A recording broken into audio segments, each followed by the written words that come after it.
বিসমিল্লাহির রহমানির রহিম। আমি অন্য রাজনীতির অঙ্গীকার নিয়ে আসন্ন ত্রয়োদশ জাতীয় সংসদ নির্বাচনে ঢাকা 17 আসন থেকে স্বতন্ত্র প্রার্থী হিসেবে প্রতিদ্বন্দ্বিতা করার ঘোষণা করছি। আমার প্রিয় জন্মভূমি এবং জন্মস্থানের উন্নয়নে আমার সক্রিয় অংশগ্রহণ অত্যন্ত জরুরি হয়ে পড়েছে।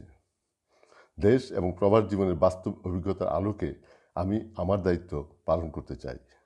সমস্ত প্রচলিত এবং রাজনৈতিক দৃষ্টিভঙ্গির পরিবর্তে বাস্তবসম্মত কার্যকলাপ এবং সিদ্ধান্তের ভিত্তিতে কাজ করা আমার লক্ষ্য। এলাকার সার্বিক উন্নয়ন এবং প্রবাসীদের দাবি দেওয়া আজ উপেক্ষিত। আমি নির্বাচিত হলে এই দুটো বিষয় হবে আমার সবচেয়ে বড় দায়িত্বের ব্যাপার। বাংলাদেশের সার্বিক অর্থনীতির মূল চালিকা শক্তির এক অন্যতম উপাদান হচ্ছে রেমিটেন্স। দুঃখজনক হল সত্য যে এযাবৎ আমাদের কোনো সরকারই প্রবাসীদের স্বাস্থ্য সংশ্লিষ্ট বিষয়ে কোনো যুগান্তকারী সিদ্ধান্ত নিতে পারেননি। আমি এ ব্যাপারে কাজ করতে চাই।